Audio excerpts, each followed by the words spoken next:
오늘도 주님의 말씀을 통해 하나님 나라를 누리는 복이 있기를 주님의 이름으로 축원합니다. 우리가 계속해서 성막에 대해서 보고 있는데요. 출애굽기는 사실상 성막에 대한 이야기예요.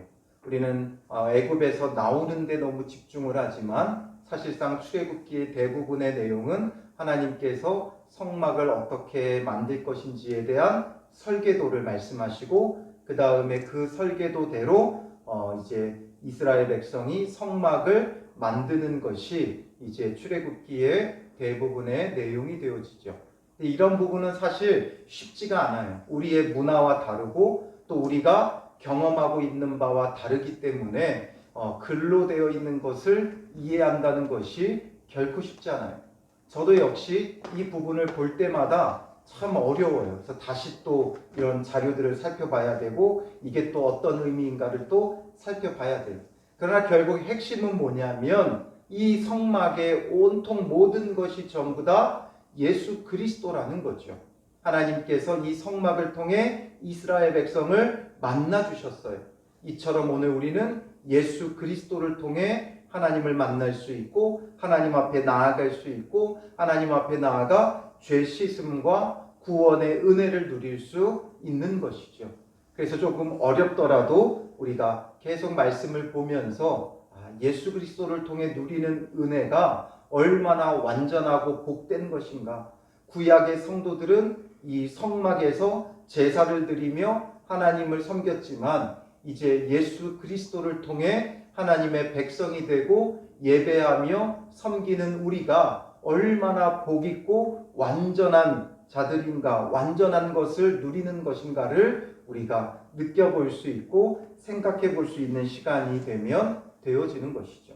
이제 오늘 본문은 물두멍과 그리고 관유와 향을 만드는 것에 대해서 말씀해 주고 있어요. 세 가지 부분을 말하고 있는데 그 중에서 먼저 물두멍에 대해서 보면 18절에 너는 물두멍을 놋으로 만들고 그 받침도 놋으로 만들어 씻게 하되 그것을 회막과 제단 사이에 두고 그 속에 물을 담으라 말하고 있어요.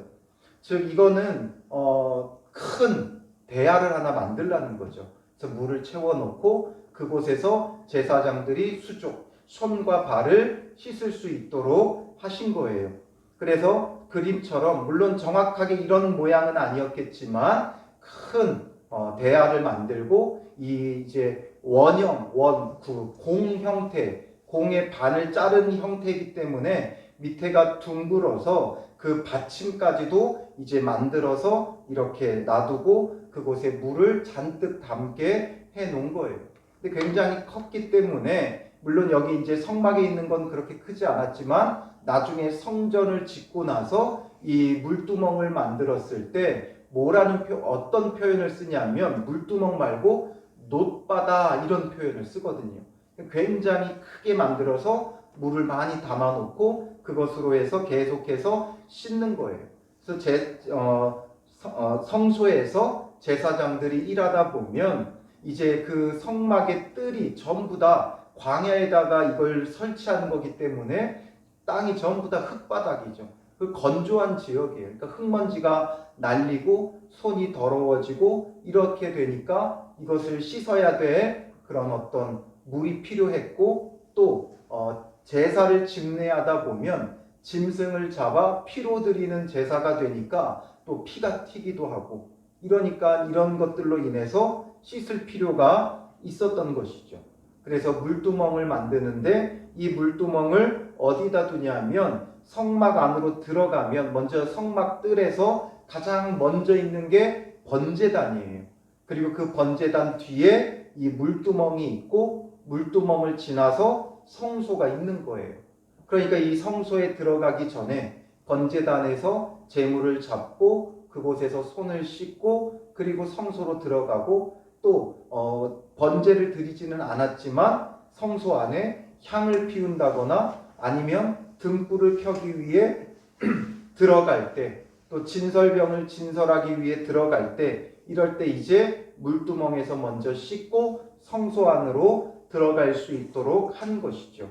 그런데 이것이 이제 씻기 위한 물두멍이 맞아요. 19절에 보면 아론과 그 아들들이 그 두멍에서 수족을 씻되 그들이 회막에 들어갈 때에 물로 씻어 죽기를 면할 것이요 제단에 가까이 가서 그 직분을 행하여 여호와 앞에 화제를 사를 때에도 그리할지니라.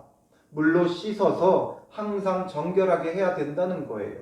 1차적으로는 표면적으로는 더러워진 손과 발을 씻는다는 데 의미가 있어요. 그러나 이건 단순히 몸만 씻으려고 하는 게 아니죠. 성소의 기물이 더러워질까봐 씻어야 되는 것도 필요해요. 그런데 단순히 그것만을 말하는 것이 아니라 몸을 씻으면서 무엇도 하라는 거예요? 마음도 씻으라는 거죠. 먼저 주님 앞에 정결하게 서라는 거예요. 물로 씻으면서 단순히 그냥 씻는 것만 중요한 게 아니라 이것을 씻음으로써 자기의 영적인 상태를 돌아보는 거예요. 그래서 영적인 것과 육적인 것은 연결되어 있다고 그랬죠. 육적으로 씻다 보면 그것을 통해서 영적으로도 내가 정결할 수 있어요. 내가 육적으로 씻다 보면 내 행동 거지가 조심하게 되어 있죠. 그러다 보니까 정결하게 되어지는 거예요. 물론 그것이 1대1적으로 몸을 씻었으니까 영도 깨끗하다 이렇게 할 수는 없죠. 그러나 이렇게 씻으면서 마음가짐을 다잡고 새롭게 하고 나의 모습이 어떤가, 하나님 앞에 서기에 부족하지는 않은가, 손과 발을 씻으며 자기의 영적인 상태를 점검하는 것이 되어져야 하는 거예요. 그래서 물로 씻어 죽기를 면할 것이요 말하죠. 그러니까 물로 씻는다고 해서 죽음에서 면해지지는 않아요. 그러나 여기에 담겨 있는 건 물로 씻으며 마음을 씻어서 하나님 앞에 서기에 조금도 부족함이 없어야 한다. 이것을 우리에게 말해주고 있죠. 요즘 코로나로 인해 사람들이 손 씻기 습관이 참 많이 들었죠. 그런데 요즘 이제 좀 보니까 많이 좀 이제 약해졌어요. 사람들이 예전만 해도 교회 들어오면 저기 수도에서 손을 씻었는데 요즘은 이제 잘 씻지들을 않더라고요. 제가 가만히 보니까. 근데 우리가 다시 한번 이걸 생각해 보면서 우리 교회에 저기 이제 수전을 만들어 놓으니까 너무 좋더라고요. 교회에 들어와서 하나님 앞에서 내 모습을 살피며 우리가 손을 씻는 거죠. 오늘도 주님을 예배하고 기도하기에 앞서서 내 모습이 어떠한가 손도 씻고 마음도 씻고 우리 자신을 준비하는 게 필요한 거예요. 그래서 이 물두멍이 주는 의미가 무엇인가? 이 물두멍을 만들라고만 되어 있지만 38장 8절에 가보면 이 물두멍을 무엇으로 만들었는지를 말해줘요. 우리 38장 8절 같이 볼까요? 그가 놋으로 물두멍을 만들고 그 받침도 놋으로 하였으니 곧 회막문에서 수종드는 여인들의 거울로 만들었더라. 이 놋으로 물두멍을 만들게 되어지는데 무엇으로 만들었대요? 수종드는 여인들의 거울. 거울은 자기의 외모를 살피는 데 사용하는 거죠. 그런데 그 외모를 치장하는 이 거울로, 그 놋거울로 이 놋 물두멍을 만들었다는 건 의미가 있는 거죠. 우리의 외모만 살필 것이 아니라 우리의 영혼을 살피라는 거예요. 그래서 우리의 영혼을 비추어 보라는 거죠. 이 물두멍은 놋으로 만들어 물을 담는데 이것이 결국에는 우리의 영혼을 비춰보는 그릇이 되는 거예요. 영혼의 거울이 되는 거예요. 영혼의 거울. 여인들의 놋거울을 가져다가 이 놋 물두멍을 만들었고 이 물두멍에 물을 가득 채우니까 물에 비치는 내 모습이 있죠. 그러니까 그것을 통해 물로 비춰보는 내 모습은 선명하지는 않아요. 그러나 내 모습이 여기에 비쳐 보임으로써 오히려 내가 어떤 모습인가를 살펴볼 수 있는 거울이 되어지는 거죠. 그러므로 우리는 이 물두멍 앞에서 내 모습을 비춰봐야 하는 거예요. 그래서 우리에게 중요한 건 이 물두멍처럼 손을 잘 씻어라 이게 아니죠. 그런데 유대인들은 여기에 꽂혔어요. 씻는 거에 꽂혔어요. 그래서 나중에 수많은 뭘 만들어요? 정결 예식을 만들죠. 그래서 손 씻고 발 씻고 막 이런 것에만 열을 올려요. 그리고 나중에 바리새인들이 예수님의 제자들에게 막 따져 묻죠. 왜 너희 선생은 손을 씻지 않고 음식을 먹느냐? 이런 걸 막 따져 물어요. 결국에는 이들은 겉만 씻으려고 했기 때문에 그게 문제인 거예요. 그게 중요한 게 아니라 그 물 앞에서 자기 자신을 비춰보고 내 영혼이 주님 안에서 정결하게 씻겨야 한다는 것을 늘 살펴봐야 하는 거죠. 그래서 예수님께서 성만찬을 앞두고 제자들의 발을 씻어주셨어요. 스스로 종이 되어 제자들을 섬기며 종의 도를 보여주신 것이죠. 그래서 발을 씻어주니까 베드로가 뭐라 그래요? 주님, 절대로 제 발은 씻지 못합니다. 말해요. 예수님이 뭐라 그래요? 내가 너를 씻어주지 아니하면 내가 나와 상관이 없느니라 말씀하시죠. 그러니 또 열정 가득한 베드로가 그러니까 또 뭐라 그래요? 그럼 그냥 자연스럽게 발을 내밀지. 그러면 베드로가 주여 내 발뿐만 아니라 손과 머리도 씻어주옵소서 말해요. 그때 예수님이 뭐라 말씀하세요? 예수께서 이르시되 요한복음 13장 10절에 보면 이미 목욕한 자는 발밖에 씻을 필요가 없느니라. 온 몸이 깨끗하니라. 너희가 깨끗하나 다는 아니니라. 이미 예수 그리스도로 목욕한 자가 되었기 때문에 계속해서 발은 씻어야 한다라는 거죠. 목욕은 했어도 손발은 씻어야 되는 거예요. 이것처럼 예수 믿고 죄사함 받았고 구원 받았지만 우리는 날마다 씻어 정결함을 얻는 자가 되어져야 하는 거죠.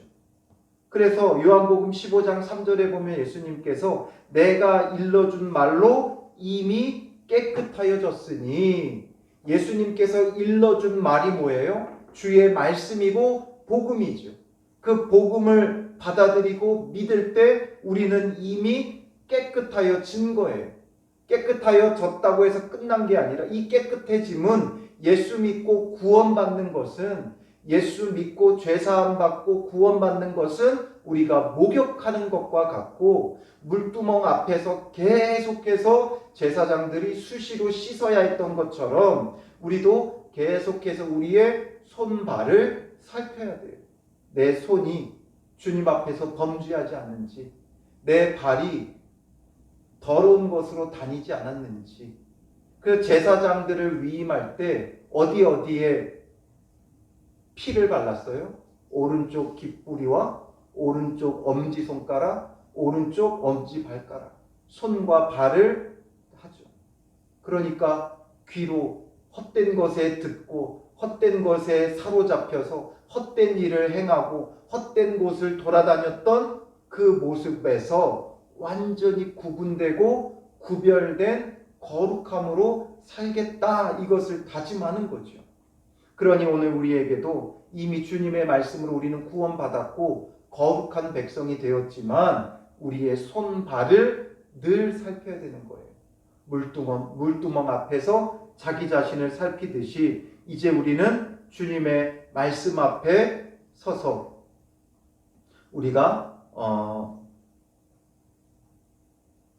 항상 주님 앞에서 거룩하게 세워져 가는 것, 이것보다 더 중요한 것이 없는 거죠. 그래서 우리가 무엇으로 거룩하여져 가는가? 예수 그리스도를 믿고 이미 거룩한 백성은 되어졌지만, 구원받았지만 이제 계속해서 거룩해져 가야 되는 거예요. 죄는 씻겼지만, 죄 사함은 받았지만, 그러나 거룩한 삶을 살아가야 되는 거죠. 그게 성화죠. 그래서 디모데전서 4장 5절에 보면 하나님의 말씀과 기도로 거룩하여짐이라 말하죠. 말씀과 기도로. 오직 말씀과 기도만이 우리를 거룩하게 할 수 있는 거예요. 물두멍 앞에서 수시로 씻듯이 우리는 수시로 주의 말씀 앞에 서야 되고, 그 말씀 앞에 나의 모습을 살펴봐야 되고, 그리고 기도하며 주님 앞에서 거룩하게 살기를 결단하고 다짐해야 되는 거예요. 회개의 기도가 잘못했습니다가 아니라 잘못했던 했습니다 해서 끝나는 게 아니라 이제는 그렇게 살지 않겠습니다. 이제는 말씀대로 순종하며 살겠습니다. 거룩한 삶을 살겠습니다. 그런 결단이 우리에게 필요한 거예요. 물두멍에서 제사장들이 끊임없이 씻었듯이 우리는 말씀 앞에서 끊임없이 거룩하게 세워져 가야 되는 거예요. 주님의 뜻에서 벗어나 있었던 우리 자신을 돌아보고 돌이키고 자꾸 주님의 뜻으로 돌아와야 돼요. 내가 주님의 뜻에 합당하게 살아가도록 자꾸 돌아와야 돼요. 그게 회개예요. 회개란 돌아올 회자잖아요. 돌아와야 돼요. 주님의 뜻에서 벗어났던 우리의 삶을 돌이켜서 주님의 뜻으로, 관역에서 벗어났던, 목적에서, 뜻에서 벗어났던 우리의 삶을 돌이키고 돌아오는 거예요. 그래서 말씀과 기도로 거룩해져 가야 하는 거죠. 그러므로 물두멍이 했던 역할은 이거예요. 물두멍에서 손을 씻으며 그 찰랑이는 물을 통해 내 모습이 비춰 보이듯이 말씀 앞에서 내 모습을 비춰보고, 그래서 기도하며 거룩하게 서기를 늘 힘써가는 믿음의 사람이 되어져야 하는 거죠. 그리고 이제 관유와 향을 만드는 것에 대해서 말해주고 있어요. 먼저 22절부터 33절까지 아주 길게 관유를 만드는 법과 그것에 대한 규례들을 말씀해 주시고, 그리고 이제 34절부터 38절에 향을 만드는 방법에 대해서, 그리고 그것에 대한 규례에 대해서 말씀해 주시죠. 우리가 이 향 재료, 관유의 재료 정확히 다 알 수는 없어요. 그리고 이것이 어떤 의미냐 마구 살펴볼 필요는 없어요. 핵심은 뭐냐면 이것이 23절에 보면 상등향품이다 라는 거죠. 상등향품. 상등이라는 건 아주 상중하의 상, 등급, 가장 좋은 등급의 향 재료를 가지고, 향품 재료를 가지고 관유도 만들었고, 그 다음에 분향단에서 피웠던 향도 만들었다라는 거죠. 그래서 관유는 어떻게 만들었다고 기록해요? 액체 모략 500세겔과 그 반수의 향기로운 육개 250세겔, 그리고 향기로운 창포 250세겔, 계피 500세겔을 성소의 세겔로 하고 감람기름 한 흰을 가지고 그것으로 거룩한 관유를 만들되 되어 있죠. 거룩한 관유를 만들어라. 5가지의 재료를 가지고 만드는데 전부 다 뭐예요? 아주 귀한 향품 재료예요. 이것에 대해서 조금 오늘 찾아보다 보니까 하여튼 참 희한하고 재밌는 분들이 많아요. 이 재료를 직접 그 금액이 얼마나 나가는가를 오늘날 시세로 환산을 한 거예요. 그래서 이제 그 인터넷 그 웹서핑을 통해서 이제 그 미국의 아마존이라는 그 사이트에서 이 향 재료들을 검색해서 이게 지금 상등 향품이니까 그 가운데서도 가장 고급 비싼 것으로 계산을 했더라고요. 그러니까 이렇게 만드는데 약 20kg 정도의 재료가 들어가고, 그 20kg 정도의 재료를 만드는데 들어가는 비용이 한 8천만 원이 들어가요.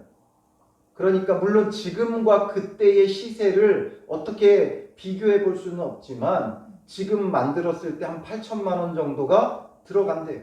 그러니까 어마어마하게 고가의 재료들, 그리고 이 당시에는 또 이런 어떤 고급 이런 향품들이 구하기가 쉽지가 않아요. 수입해 와야 되고, 또 수입이 자유롭지도 않고, 또 그렇게 뭐 먼 거리를 배로 이동하고 옮겨와야 되고, 그러니까 더 어쩌면 비쌌을 수도 있어요. 더 쌌을 수도 있지만 미루어 보건대 더 비쌀 확률이 높죠. 그러니까 굉장히 고가의 관유가 되어졌어요. 그래서 이 관유를 만들라고 하셨는데, 이 관유는 기름 부음에 사용하죠. 그래서 어디에 바르라고 말씀하세요? 26절에 보면 회막과 증거궤에 바르고 상과 그 모든 기구이며 등잔대와 그 기구이며 분향단과 및 번제단과 그 모든 기구와 물두멍과 그 받침에 발라. 그러니까 성소의 모든 기구에 발랐다는 거예요. 모든 기구에 발랐는데 이걸 바르는 이유가 뭐예요? 그것들을 지극히 거룩한 것으로 구별하라. 이것에 접촉하는 것은 모두 거룩하리라. 기름을 발라 거룩하게 구별하죠. 그래서 이 기름은 무엇을 말해요? 성령을 의미하는 거예요. 그래서 제사장을 세울 때도 관유를 붓죠. 관유를 붓는 이유는 거룩하게 구별하는 것이고 그 거룩하게 구별됨은 성령의 기름 부음을 통해 이루어지는 거예요. 그러므로 이 관유는 기름 부음은 바로 성령을 뜻해요. 그래서 이후에 30절에 보면 또 계속해서 아론과 그의 아들들에게 기름을 발라 그들을 거룩하게 하고 그들이 내게 제사장 직분을 행하게 하고 이렇게 말씀하죠. 그래서 이것은 결국 기름 부으심을 말하고 있는 거예요. 성령의 기름 부음, 그 관유, 결국 기름 부어 거룩하게 구별하는 건 성령의 기름 부음을 말해요. 그래서 성령으로 말미암아 모든 것이 거룩해야 돼요. 그러니 오늘 우리에게도 성령으로 말미암는 거룩함이 필요한 거죠. 그래서 사도행전 8장 15절에 보면 그들이 내려가서 그들을 위하여 성령 받기를 기도하니 이렇게 되어 있죠. 성령 받기를 기도하니. 우리도 성령 받기를 기도해야 돼요. 그리고 부활하시고 승천하신 예수님께서 무엇을 당부하셨어요? 예루살렘을 떠나지 말고 약속한 것을 기다리라 이거죠. 약속한 것을 기다리라. 그 약속한 것이 뭐예요? 성령이었고 그 성령의 충만함을 사모하며 약속한 그 선물을 간구하며 기도할 때 오순절 날이 이르니까 급하고 강한 바람 같은 성령이 그들 가운데 임하며 교회가 세워지게 된 거죠. 그러니 성령 받기를 우리는 늘 기도해야 돼요. 우리의 힘으로 거룩할 수 없어요. 거룩이라는 말은 전에도 설교했지만 카도시, 이 거룩은 우리가 스스로 거룩할 수 있는 게 아니에요. 하나님으로부터 오는 거죠. 그럴 때 우리에게 그 거룩이 어떻게 오느냐? 성령을 통해 오는 거예요. 우리가 성령의 충만함을 받을 때 하나님의 거룩함이 우리 가운데 함께 할 수 있는 거예요. 내가 거룩하니 너희도 거룩하라. 이게 바로 구약의 주제죠. 하나님이 거룩하시기 우리도 거룩해야 돼요. 근데 우리가 무슨 수로 거룩해요? 우리의 수고와 노력으로 되지 않죠. 내가 아무리 율법대로 살려고 해도 사라지지가 않죠. 우리는 스스로 거룩할 수 있는 존재 자체가 아니에요. 그러므로 우리에게는 거룩함이 넣어져야 된다는 거예요. 내가 스스로 깨끗해질 수 없고 내가 노력해서 거룩해질 수 없어요. 물두멍에서 아무리 씻어도 계속 또 씻을 수밖에 없어요. 반복되는 그 죄. 결국에는 무엇이 필요하느냐? 성령이 필요하다는 거죠. 성령이 우리 안에 넣어져야 우리가 거룩한 삶을 살아갈 수 있는 거예요. 구별된 삶을 살아갈 수 있는 거예요. 내 뜻, 내 목적, 내 유익을 버리고 하나님의 뜻, 하나님의 목적으로 돌아올 수 있는 거예요. 회개할 수 있는 거예요. 우리의 힘으로는 나의 죄를 인정하고 잘못했다고 눈물, 콧물을 쏟을 수는 있어요. 그런데 그 삶이 돌이켜지느냐라는 거예요. 안 되죠. 반복이 돼요. 죄가 끊임없이 반복돼요. 왜 그러느냐? 우리는 스스로 거룩할 수 없기 때문에 그래요. 반성은 할 수 있어요. 내가 또 범죄했다고 탄식하며 가슴을 치며 눈물을 흘리며 콧물을 쏟아가며 반성은 할 수 있어요. 그러나 진정한 회개, 돌아옴은 안 된다는 거죠. 우리의 힘으로 되지 않아요.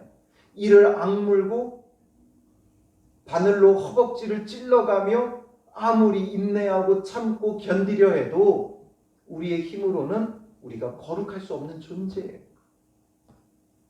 우리 안에 원죄가 있기 때문에 되지 않아요. 그러므로 필요한 게 바로 성령의 기름 부으심이죠. 성령의 충만함이 필요해요. 하나님의 거룩하심이 성령을 통해 우리 안에 넣어져야 우리가 성화가 될 수 있고 거룩한 삶을 살아갈 수 있고 거룩하게 구별될 수 있는 거예요. 그러니 성령은 늘 구하고 간구하고 기도해야 돼요. 성령은 계속해서 채워져요.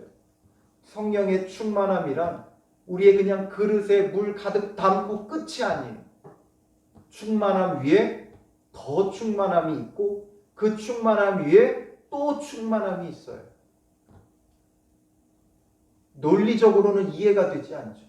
이렇게 충만하면 됐지. 아니에요. 이렇게 충만한데도 그보다 더 충만함이 또 있어요. 내가 이렇게 충만한데 그래도 그것보다 더 충만함이 또 있어요. 왜냐하면 하나님은 무한하시기 때문에 그래요. 성령님은 무한하시기 때문에 충만함 위에 충만함이 또 있는 거예요. 그러니까 은혜 위에 은혜로라 말하잖아요. 아무리 많은 은혜가 있어도 더 큰 은혜가 또 있다는 거예요. 하나님이 주시는 은혜는 다함이 없어요. 난 이제 여한이 없다. 너무나 복받았고 더 이상 여한이 없다 해도 하나님의 은혜는 거기서 끝나지 않아요. 아무리 복돼도 그보다 더 큰 은혜가 있어요. 더 큰 은혜를 사모해야 돼요. 성령의 충만함 이것으로 끝나지 않아요. 그보다 더 충만함, 그 위에 충만함, 그 위에 충만함 이것을 늘 구해야 돼요. 끝이 없어요. 주님 부르시는 그날까지 우리는 계속해서 성령의 충만함을 사모하고 간구하고 그래서 관유로 거룩하게 하듯이 우리의 모든 삶을 거룩하게 구별하고 충만하게 해야 한다라는 거죠. 그리고 이제 이어서 향에 대해서 말하죠. 분향단에서 피우는 향이에요. 이 분향단에서 피어오르는 연기와 향은 오늘 새벽에 나눴죠. 무엇이라고 그랬어요? 성도의 기도예요. 분향단에서 피웠던 이 향은 성도의 기도라고요. 그래서 이것도 소합향 34절에 보면 나감향, 풍자향, 유향 이것을 섞되 각기 같은 분량으로 이거는 1대 1대 1대 1로 섞는 거예요. 아까 그거는 2대 1대 1대 2였죠. 500세겔, 250세겔, 250세겔, 500세겔. 그런데 이것은 같은 분량으로 섞으라는 거예요. 향 만드는 법대로 만들고 소금을 쳐서 성결하게 하고 그 향 얼마를 곱게 찌어 내가 너와 만날 회막안 증거궤 앞에 두라. 증거궤 앞에 두라는 건 증거궤, 법궤 바로 앞에 두라는 게 아니라 증거궤 앞에 뭘 두라 그랬어요? 증거궤 앞에 이 휘장이 있고 그 휘장 앞에 분향단이 있죠. 이 분향단을 말하는 거예요. 증거궤 앞이라는 건 휘장 앞에 있는 증거궤 앞에 휘장 앞에 있는 분향단에다가 두라 이것을 말씀하시는 거죠. 그래서 이 향기는 기도예요. 우리는 끊임없이 기도해야 돼요. 에베소서 6장 18절에 보면 뭐라고 말씀해요? 모든 기도와 간구를 하되 기도하라는 거예요. 간구하라는 거예요. 그런데 어떻게 하라고요? 항상 성령 안에서 기도하고 이를 위하여 깨어 구하기를 항상 힘쓰며 여러 성도를 위하여 구하라. 성령 안에서 기도하라는 것이죠. 아까는 성령 받기를 기도하라고 했는데 이번에는 성령 안에서 기도하라는 거예요. 그러니까 성령과 기도는 결국 상호작용이라는 거죠. 우리가 성령 받기를 기도해야 성령이 주어지고 그 성령이 우리 안에 있을 때 우리가 바른 기도를 할 수 있는 거예요. 그래서 은혜의 방편, 성도들의 은혜의 방편, 하나님께서 성도들에게 은혜를 주시는 방법, 말씀과 기도와 성령이에요. 말씀과 기도와 성령 없이는 우리가 주님이 주시는 은혜를 받을 수가 없어요. 아까 물두멍은 말씀이죠. 물두멍은 말씀이에요. 그 말씀 앞에 우리 자신을 비춰보는 거죠. 그리고 관유는 성령이에요. 그리고 이 향은 기도예요. 그래서 우리의 기도가 향기롭게 하나님께 올라가게 하는 것이죠. 그래서 항상 우리가 이 말씀, 기도, 성령 이 세 가지가 조화가 되어야 돼요. 이것이 중심이 될 때 우리의 모든 삶이 거룩한 산 제물로 하나님 앞에 드려질 수가 있는 것이죠.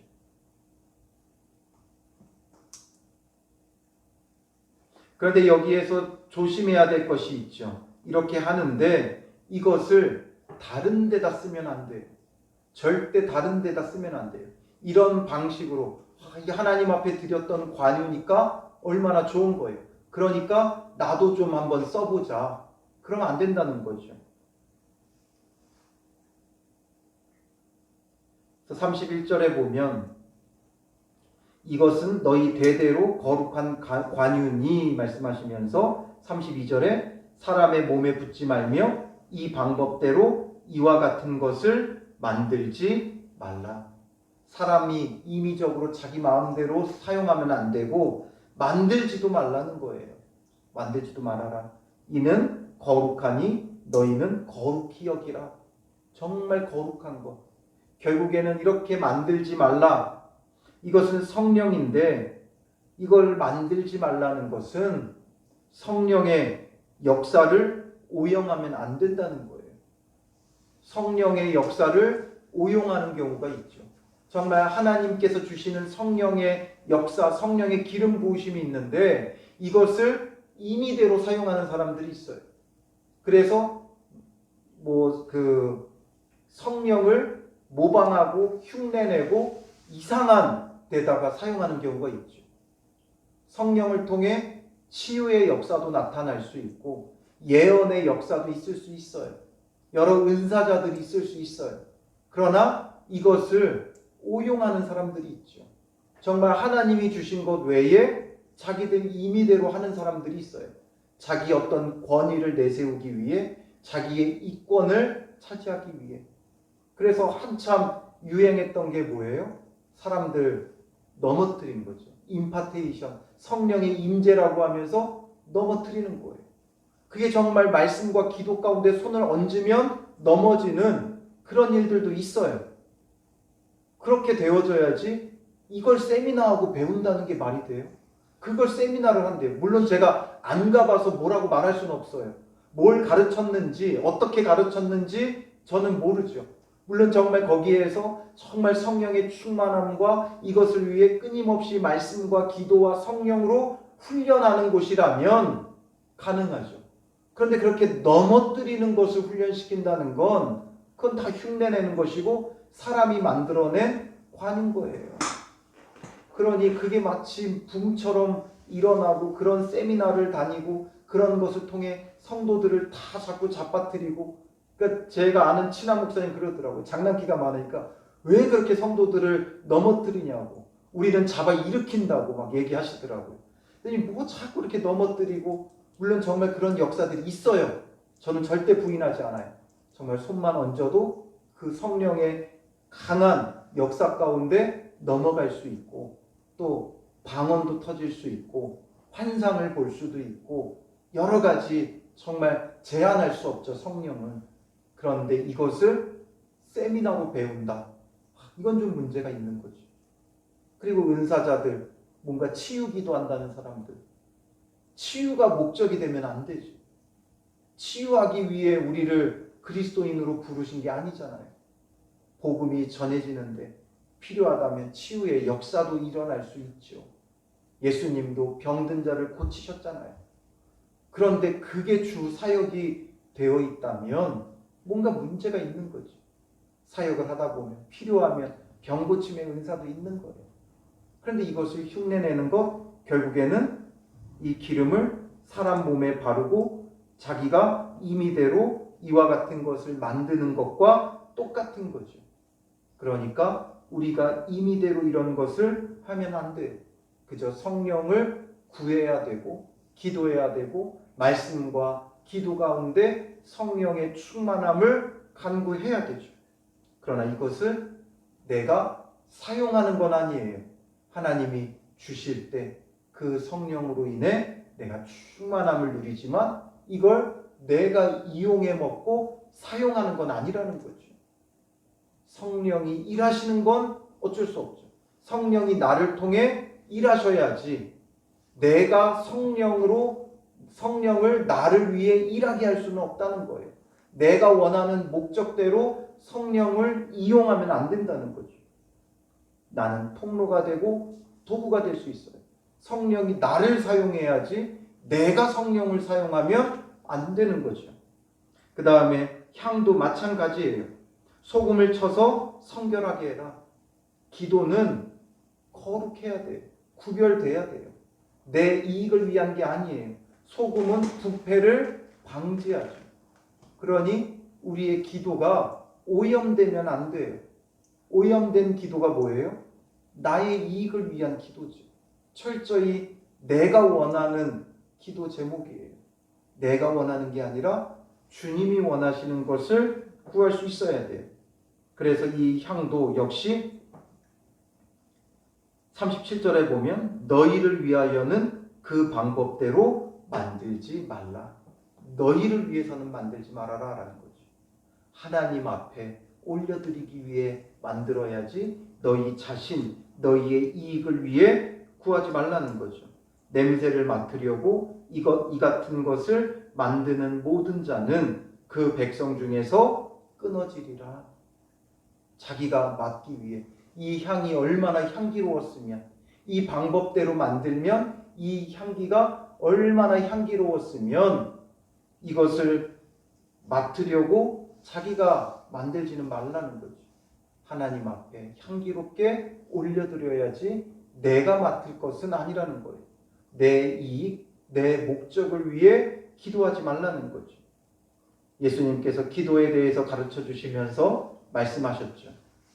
마태복음 6장 31절 32절에 보면 그러므로 염려하여 이르기를 무엇을 먹을까 무엇을 마실까 무엇을 입을까 하지 말라. 이는 다 이방인들이 구하는 것이라. 너희 하늘 아버지께서 이 모든 것이 너희에게 있어야 할 줄을 아시느니라. 하나님 하늘 아버지라고 표현하죠. 하늘 아버지. 왜 아버지라고 표현해요? 아버지는, 부모는 자녀가 무엇이 필요한지를 이미 알고 있어요. 그래서 그 필요한 것, 먹을 것, 마실 것, 입을 것 이런 기본적인 필요는 부모가 다 알고 있어요. 그래서 부모가 이 모든 것을 말하지 않아도 채워줘요. 말하지 않아도 채워놔요. 그러나 정말 우리가 구해야 될 것은 무엇이냐? 마태복음 6장 33절이죠. 그런즉 너희는 먼저 그의 나라와 그의 의를 구하라. 그리하면 이 모든 것을 너희에게 더하시리라. 이 모든 것은 너희에게 다 더해주겠다라는 거죠. 그러니 내 먹을 것, 내 유익, 내 이익만 위해서 기도하지 말고 그의 나라, 그의 의, 하나님의 뜻을 구하라는 거예요. 그러면 이 모든 것은 그냥 하나님이 부어주시겠다. 구하지 않아도 부어주시겠다. 결국 우리의 신앙에 중요한 건 어디에 목적을 두고 있느냐 이거예요. 죄와 거룩의 차이도 어디에 목적을 두고 있느냐예요. 율법적으로 뭘 했다 안 했다의 개념을 더 넘어서서 더 큰 개념은 목적이 어디 있느냐라는 거죠. 내가 주님의 뜻에 목적을 두고 있으면 그 뜻을 이루기 위해 몸부림치고 있으면 우리 안에 악할 것이 없어요. 모든 것이 선하고 모든 것이 거룩해요. 그러나 우리가 아무리 예배를 많이 드리고 기도를 많이 해도 목적이 나의 유익, 나의 부, 나의 명예 여기에 있다면 그 모든 것이 악해요. 내 이익을 위해 구하는 그 모든 것은 결국에는 악한 거예요. 그러니 냄새를 맡으려고 이 같은 것을 만들지 말라는 거죠. 이것이 하나님 앞에 향기롭게 올라가는 것이었지만 그것을 내가 맡으려고 만들면 그보다 악한 게 없는 거예요. 그러니 우리에게 있어서, 우리의 신앙에 있어서 율법적으로 이거 했냐 안 했냐 이런 것보다 과연 오늘 나의 목적이 어디 있는가? 내가 무엇을 위해 사는가? 내가 무엇을 위해 예배드리는가? 내가 무엇을 위해 기도하고 있는가? 내가 무엇을 위해 성령의 충만함을 구하고 있는가? 내가 무엇을 위해 말씀을 보고 있는가? 나의 유익을 구하는 것이라면, 내 뜻을 이루기 위한 것이라면 그 모든 것이 악한 거예요. 그러나 그의 나라와 그의 의를 구하는 것이라면 모든 것이 선한 거예요. 모든 것이 합력하여 선을 이루게 되어져 있어요. 내가 보기에 좋은 것뿐만 아니라 나쁜 것까지도 다 합력하여 결국에는 선을 이룬다는 거죠. 가장 좋은 것이 된다는 거예요. 선을 이룬다는 건 가장 좋은 것이 된다, 이 이야기예요. 그래서 우리의 목적이 어디 있는가? 관유를 부어도 향을 피워도 그 목적이 나를 위한 것이었다면 소용이 없는 거예요. 악하고 무익한 거예요. 그러나 주님을 위한 것이라면 선하고 아름답고 복된 것이 되는 거죠. 그래서 이 관유와 향을 통해서 우리의 관점을 다시 한번 살펴보자는 거죠. 어디에 내 목적을 두고 있고 내 뜻을 두고 있는가? 나의 관역, 나의 목표가 무엇인가? 이것을 분명히 다시금 우리가 살피면서 주님 앞에 거룩하게 세워져 가야 하는 것이죠. 그러니 오늘 물두멍은 말씀을, 또 관유는 성령을, 향은 기도를, 이 모든 것이 했다고 있다고 거룩한 게 아니라 이 모든 것의 목적을 어디에 두고 있느냐, 이것을 우리가 분명히 하고 말씀과 기도와 성령으로 하나님의 뜻을 이루기를 힘쓰면 우리의 모든 삶이 합력하여 선을 이루는 것을 보게 될 것이고, 내 뜻을 이루기 원하는 것이고 내 유익을 위해 구하는 것이라면 그 어느 것 하나 거룩하거나 선한 것이 없어요. 결국에는 망하는 길이 되어지는 것이죠. 그러므로 오늘 우리는 이 말씀을 통해 우리의 목적을 그의 나라와 그의 의, 주님의 목적, 주님의 뜻, 하나님의 선하시고 기뻐하시고 온전하신 뜻에 두며 말씀과 기도와 성령으로 주님 앞에서 합력하여 선을 이루는 믿음의 사람들이 되시기를 주님의 이름으로 축원합니다. 기도하겠습니다. 살아계신 아버지 하나님, 우리가 성막에 대해서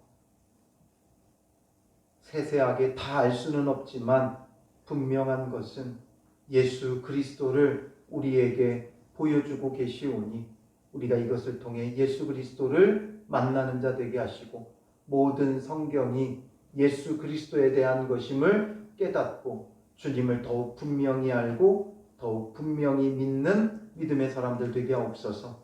오늘 물두멍과 관유와 향을 통해서 우리가 주님의 은혜가 어떻게 우리에게 주어지는가를 다시금 깨닫습니다.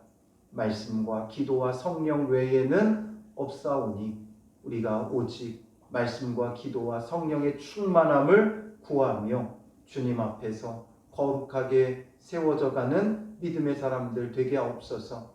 우리가 무엇을 위해 성령의 충만함을 사모하고 말씀 앞에 우리 자신을 비추어 보고 기도하고 있는지가 더욱 중요하오니 그의 나라와 그의 의를 위한 말씀과 기도와 성령이 되게 하셔서 그 어느 것 하나 버릴 것이 없고 거룩하지 않은 것이 없게 하사 모든 것이 합력하여 선을 이루며 놀라운 그의 나라와 그의 의를 이루는 믿음의 사람들이 되게 하여 주시옵소서.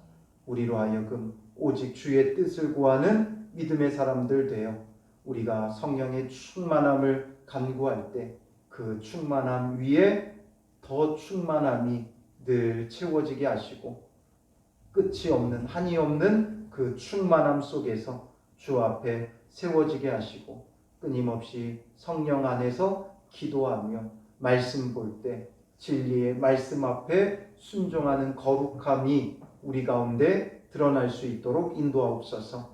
진정 그의 나라를 이루어가는 또 누리는 복된 성도들 되게 하여 주실 줄 믿사오며 예수님의 이름으로 기도합니다. 아멘.